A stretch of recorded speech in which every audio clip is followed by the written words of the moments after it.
This is TWiT. Folks, Apple has announced an event. We had heard for quite a while that Apple was going to be doing an event. I think it was first rumored to be in March, and then March just kept rolling along. And then April started, and we were going, maybe not. And then they announced WWDC, it's Worldwide Developers Conference. So we thought, okay, maybe they're just not doing an event. And then suddenly, bada bing, bada boom, the Spring Forward event was announced and invites were sent out. And we are joined today by Six Colors' own Dan Moren to talk about Apple's event. Hello and welcome back, Dan. Hi, Mike. I'm just glad that I still have my eyebrows. It's really nice to have you reporting in from the mothership here today. I've snuck into Apple Park. I've got all the inside scoop on what's going on. The wind is low. That's good. So we can hear you very clearly. Good. Yeah. So let's kick things off with, it's fun to do the little bit of, does the invite tell us anything? So I'm curious in looking at the invite this time around. And of course, the invite says Spring Forward. It has an Apple logo kind of rendered in a spring. And maybe John can show that on screen for us. It's a colorful spring that sort of rolls around and forms the shape of Apple's logo. And again, it says Spring Loaded. Anything we can glean from this about the upcoming event? Well, this is always, like Kremlinology, right? Like this is like digging deep into what is the significance of these swirls. The most interesting conspiracy theory that I did see, which I thought was kind of hilarious, was certain the loops kind of line up with certain parts of the classic hello from the original Macintosh when Steve Jobs came out on stage and wrote hello back in 1984. Some of the loops are apparently the same shape as like parts of the letters, like the L and the little part of the H and stuff like that. What that means, take your pick. Is it maybe Apple Pencil revision, maybe something handwriting related, or it could be a signal of something happening with the Mac. Obviously, people have expected things like a new iMac potentially. So could that be sort of hearkening back to the original Macintosh? And then, of course, as they've done with these last few events, there's an AR component to this in certain browsers. You can sort of look at it and it's got like an AR object. And I think Greg Joswiak, the Apple's SVP of marketing, showed off like having it sort of bounce around the Apple Park campus. So, lots of people still theorizing that Apple might have an AR thing that they're doing.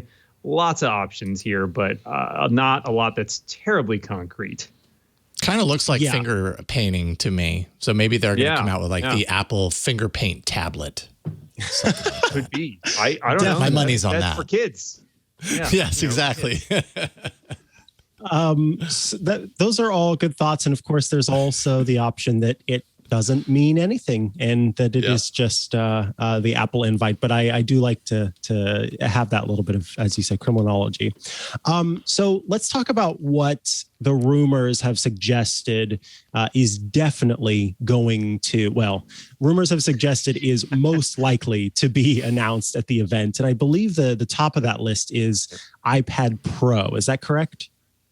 Yeah. The iPad Pro is largely considered to be kind of long in the tooth at this point. It got a revamp last spring when the Magic Keyboard was released. But of course, at the same time, it didn't get a huge update. It had the LiDAR sensor added and they upped the chip a little bit, but it was more or less pretty close to the 2018 iPad Pro. And of course, since then, the iPad Air has come out and it's got a much faster chip in it. And so everyone's feeling like, the iPad Pro got left in the dust. What's up with that?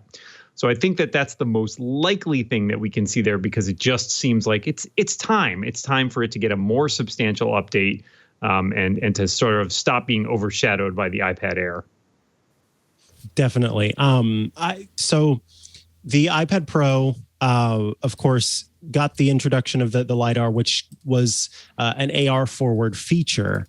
And with these kind of rumors about, or the criminology kind of surrounding that AR functionality, it would be interesting to see what Apple could do to improve upon the iPad Pro. rumors of new display technology. This could also speak to, as you touched on earlier, a new Apple Pencil. If Jason is correct, then maybe the new Apple Pencil is called the Apple Finger and looks like a finger, but I don't know about that. But is new display technology kind of the extent of what's expected from the new iPad Pro and an update? I mean, are we looking at a chip bump and a change in thinness or form factor at all? Yeah, I think the chip is the most likely. I'll actually push back on the display thing a little bit. It's unclear at this point because there have been some, reports of slowdowns in the supply chain for some of these new display technologies they want to use, which include things like the mini LED. So it's unclear whether or not those updates will come in this model or whether they might be held for a subsequent model in the future. I think the processor bump is the most likely. I think the previous iPad Pro used an A12Z. And the iPhones and iPad Air are up in the A14.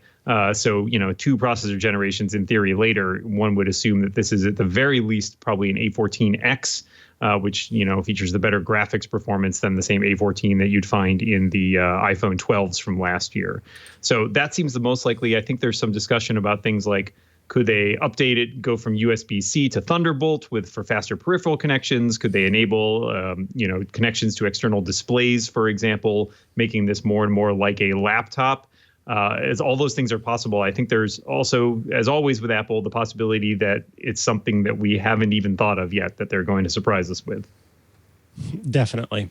Okay, so outside of that, any other kind of more likely to be announced? Are there any other things that are more likely to be announced at this event that are unrelated to the iPad? Yeah, I think the next most likely thing, I would put two possibilities there. One is another release of an Apple Silicon Mac, probably an iMac and probably a low-end iMac using the same or a very slightly updated version of the M1 chip that we saw roll out in the first Apple Silicon Macs last fall. I think it's possible. So you could see one that's maybe more like in the 21 to 24 inch range, but it's also equally possible that that is not a thing at all that will be on the docket. And the other thing that's been rumored a bunch is those AirTags, those locating tiles, kind of like the tile, locators that you can clip to your keys or what have you. There's been a lot of software support of that rolling out, including Apple recently announced its Find My Network third-party availability with partners like Chipolo and Van Moof. And so there's the possibility they roll out their own first-party solution for those sort of tracking tiles as well.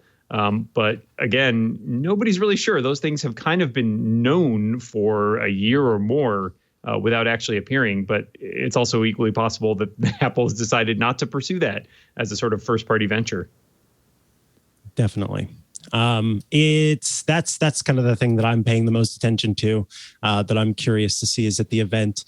I guess outside of that, anything else that could be announced at this event that we can look forward to, or is everything else kind of going to be pushed to WWDC and the rest of the year? Yeah, I mean, there's a lot of talk about redesigns of things like the Apple TV and, of course, the HomePod. There were some reports in Bloomberg this past week that Apple might be sort of coming up with ways to combine the HomePod and the Apple TV, or putting like a FaceTime camera in the HomePod. I tend to think those things are farther off. They seem a little early in development to be released this early. I think, the only other thing that I would certainly expect to see is more on the software side. Obviously, they've been holding iOS 14.5 for a while. It's gone through a bunch of betas, comes with a bunch of new features, including, of course, the app transparency, tracking transparency that they've caused such a big uproar with Facebook. I think that will probably be the moment where Tim Cook shows this off and explains why it's so good for users. And I think there could be potentially software features in there that haven't been found yet or are rolled out in conjunction with new hardware, such as a new iPad. So I think, even though it seems like, we might expect a lot of things that we already kind of know about, I think there's always the possibility that there's stuff that we didn't really see coming.